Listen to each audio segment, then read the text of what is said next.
భారతదేశంలో సిక్కులని కూడా వాళ్ళ పగిడి వేసుకొని లేకపోతే వాళ్ళు కడా వేసుకొని కూడా గురుద్వారాలకు వెళ్ళడానికి కూడా అవకాశం లేదన్నట్టు అన్నారు. ఇది 6 for Justice వాళ్ళు ఖాళిస్తాన్ మూవ్మెంట్ వల్ల అవును నిజంగానే జరుగుతుంది, ఇది చాలా కరెక్ట్ గా చెప్పారని కూడా అన్నారు. అదే ఎగ్జాక్ట్లీ ఇప్పుడు మీరు చెప్పినట్టు పాకిస్తాన్ అనుకూలమైనటువంటి వ్యక్తిని కలుస్తారు, ఖలిస్తాన్ సపోర్టర్ ఈయన వ్యాఖ్యల్ని సమర్థిస్తారు. అంటే ఏంటి సార్ భారతదేశానికి ప్రతిపక్ష నాయకుడికి ఉన్న ఏంటిది? ఇదేం కర్మ మనకి? నాకు అర్థం కావట్లేదు. ఖాళిస్తానీ మూవ్మెంట్ స్టార్ట్ అయింది కూడా మళ్ళీ అది కూడా కాంగ్రెస్ రైట్స్ వల్ల, కాంగ్రెస్ వల్లనే కదా. సిక్కుల ఊచకపోతే ఎవరి వల్ల జరిగింది? అసలు ఖలిస్తాన్ తీవ్రవాదాన్ని పెంచింది ఎవరు? కాంగ్రెస్ పార్టీ కదా. ఎగ్జాక్ట్లీ అప్పుడు ఇందిరాగాంధీ చేసింది కదా. పరిస్థితులు వచ్చే దాని వల్ల కానీ జరిగింది. లేదు, బింద్రన్ వాళ్ళని కావాలని వెనక నుంచి క్రియేట్ చేసిందే ఇందిరాగాంధీ అని చాలా స్పష్టంగా ఖలిస్తాన్ గురించి పనిచేసిన చాలా మంది పెద్ద పెద్ద నాయకులు వాళ్ళందరూ పుస్తకాలు రాశారు.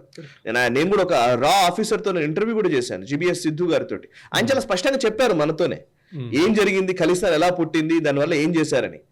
అండ్ జిబిఎస్ సిద్ధు గారు స్వయంగా సిక్కు, ఆయన చెప్పిన మాటలు ఇవి. అండ్ ఇంకోటి, సిక్కుల ఊచకోత జరిగింది కాంగ్రెస్ హయాంలో. అండ్ ఇవాళ సిక్కులు పగిడి కట్టుకోవడానికి లేదు, లేకపోతే కడా వేసుకోవడానికి లేదు అని చెప్తూ ఉంటే ఎంత అన్యాయం ఇది, ఎంత దారుణం ఇది. ఎవరిని ప్రేరేపిద్దామని. అండ్ నేను సింపుల్ మాట్లాడుతున్నాను, ఒక పాకిస్తాన్ కి సపోర్ట్ చేసే వ్యక్తిని మీరు కలుస్తారు, రాహుల్ గాంధీ కలుస్తాడు. పాకిస్తాన్ కాదు, ఇన్ఫాక్ట్ కెనడా వాళ్ళు ఖాళిస్తాన్ విషయం మీద భారతదేశం ప్రెషర్ పెడుతుంటే కూడా ఇల్హాన్ ఉమర్ ఆమె సపోర్ట్ చేసింది. రెండు ఈక్వేట్ చేస్తున్నాను.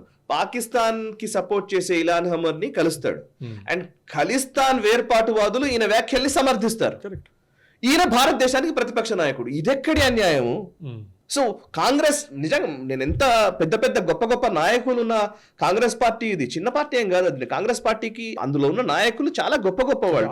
మొన్న మధ్యన గులాం నబీ ఆజాద్ ఆటోబయోగ్రఫీ చదువుతున్నానండి, ఎంత అద్భుతంగా అనిపించిందంటే, వాట్ ఎవర్ ఆయన వేరే పార్టీ ఇంకోటి ఏమన్నా అవ్వచ్చు కాక, ఇంకా ట్రబుల్ షూటర్ గా ఉండవచ్చు కాక, బట్ దేశం అనే కాన్సెప్ట్ వచ్చినప్పుడు నిలబడ్డ మనుషులు చాలా మంది ఉన్నారు కాంగ్రెస్ పార్టీలో. కాంగ్రెస్ ఒక జాతీయ నేషనలిస్ట్ మూవ్మెంట్ నుంచి వచ్చిన party Congress party. Nationalist movement నుంచి వచ్చింది. నేషనలిస్ట్ మూవ్మెంట్ అని కొడితే స్వాతంత్రోద్యమే వచ్చేది ఫస్ట్. అలాంటి వ్యక్తులు నేషనలిజం కి సపోర్ట్ చేసే శక్తులుగా ఉండకుండా పూర్తి యాంటీ నేషనలిస్ట్లు అవ్వడం ఏంటి? ఇది ఎంత అన్యాయం! ఇది యాంటీ నేషనలిస్ట్ మాటలు మాట్లాడడం ఏంటి?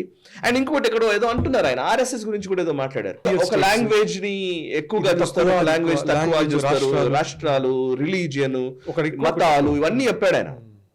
లాంగ్వేజ్ విషయానికే వస్తే ఆయన అన్నది ఏంటంటే, వీళ్ళకి హిందీయే ప్రాధాన్యత ఉంటుంది, మిగతా లాంగ్వేజెస్ అన్నింటినీ తక్కువ చేసి చూస్తారు, రీజనల్ లాంగ్వేజ్ ని తక్కువ చేసి చూస్తారు అనేది ఆర్ఎస్ఎస్ ఐడియాలజీ ఇది అని రాహుల్ గాంధీ చెప్తున్నారు. నేను డైరెక్ట్ గా స్ట్రేట్ గానే అడుగుతున్నాను. నేను ఇక్కడ ఎంవీఆర్ శాస్త్రి గారు ఇంటర్వ్యూ చేశాను, నేను ఆయన సీనియర్ పాత్రికేయులు. ఎంవీఆర్ శాస్త్రి గారు రిపోర్ట్ చేసిన క్లిప్పింగ్స్ కూడా ఉన్నాయి ఈ రోజు, నాకు నేను తెచ్చే ప్రయత్నం చేస్తాను. ఆయన ఇక్కడ మన ఆంధ్రప్రదేశ్ గురించే, ఆంధ్రప్రదేశ్ లో ముఖ్యమంత్రిగా ఉన్న అంజయ్య గారు, అప్పుడు అంజయ్య గారు ముఖ్యమంత్రిగా ఉండే, అంజయ్య గారికి ఇంగ్లీష్ రాదన్న కారణంతో, ఇంగ్లీష్ మాట్లాడలేడు, సాఫిస్టికేటెడ్ గా ఉండలేడు, సివిలైజ్డ్ మ్యాన్ కాదు అనే ఒక దృక్పథంతో రాజీవ్ గాంధీ ఆయనని హ్యూమిలియేట్ చేశాడు, అవమానించి అంజయ్యని ఎయిర్పోర్ట్ లో ఆయనని చాలా అగౌరవంగా ఆయనను బిహేవ్ చేసి ఆయన ఢిల్లీకి వెళ్ళిపోయి వెంటనే అంజయ్యని ముఖ్యమంత్రి పదవి నుంచి కూడా తీశాడు రాజీవ్ గాంధీ. అది కాంగ్రెస్ లో జరిగిన విషయం ఇది. అంటే ఒక లాంగ్వేజ్ అని అన్నారు కాబట్టి చెప్తున్నాను నేను. లాంగ్వేజ్ ని ఎవరు తక్కువ చేసి చూస్తారంటే, ఇది మీరు నేననే కాదు, ఏ సీనియర్ జర్నలిస్ట్ అడిగినా చెప్తారు. ఎంవీఆర్ శాస్త్రి దాని మీద స్టోరీ రాశారు, బ్యానర్ ఐటమ్ అప్పుడు ఈనాడులో, నాకు తెలిసి ఇందిరా కుమారుడి విజయం పెట్టిదన సంథింగ్ అట్లాంటిది రాశారు ఆయన. సో అంటే ఒక ముఖ్యమంత్రిని ఇంగ్లీష్ రాదన్న కారణంతో మార్చేసిన కాంగ్రెస్ పార్టీ చరిత్ర ఇక్కడ భారతదేశంలో ఎవరు మర్చిపోతారు? అండ్ ఇదే సందర్భంలో ఎంతో మంది నామినేటెడ్ పదవులు, ఇట్లా రాష్ట్రాలకు హక్కులు ఉన్నాయని చెప్తున్నారు కదా, ఇట్లా రాత్రికి రాత్రి సీల్డ్ కవర్ లో ముఖ్యమంత్రులు మారిపోయిన సందర్భాలు ఎన్నో. అసలు అంటే ఎలా రాహుల్ గాంధీ మాడుతున్నాడు, ఇవంతా బారాఖూన్ మాఫ్ అన్నట్టుగా మొత్తం అన్ని పోయినాయి అన్నట్టుగా మాడుతుంటే, అసలు జర్నలిస్ట్ నిజంగా ఈ రోజు జర్నలిస్టులు కూడా ఎవరు మాట్లాడట్లేదు. ఏం మాట్లాడుతున్నావు నువ్వు, అసలు ఏం చెప్తున్నావు? అమెరికాకి వెళ్ళి వేరే దేశంలో ఉండి భారతదేశంలో ఏదైనా మాట్లాడామంటే పర్వాలేదండి, ఇట్స్ ఓకే. అది విదేశీ గడ్డ మీద విదేశీ ప్రెస్ మీడియా వీళ్ళందరూ ఉంటే వాళ్ళ ముందట ఎంత చిన్నతనంగా ఉంటుంది. అందుకే ఆవిడ అంది, మేరీ మిల్బన్, ఆవిడ అమెరికన్ సింగర్, ఆల్రెడీ ఒక స్టేట్మెంటే ఇచ్చింది. యాక్చువల్లీ ఏంటి, ఇట్లాంటి నాయకుడిని ఎక్కడ చూడలేదు, ఆ దేశం గురించి తక్కువ మాట్లాడే ఆ దేశపు నాయకుడిని ఎక్కడ చూడలేదు నేను అసలు అని చెప్పి ఒక అమెరికన్ సింగర్ ఇచ్చిన స్టేట్మెంట్ అది. ఈ వీడియో మీకు నచ్చినట్టయితే లైక్ చేయండి, 10 మందికి షేర్ చేయండి, అలాగే కామెంట్ల రూపంలో మీ అభిప్రాయాలను మాతో పంచుకోండి. Nationalist hub group of channels ను సబ్స్క్రైబ్ చేసుకుని తెలుగునాట జాతీయవాద జర్నలిజాన్ని ప్రోత్సహించండి. ఈ వీడియో కింద ఉన్న బెల్ ఐకాన్ పై క్లిక్ చేయడం మర్చిపోవద్దు.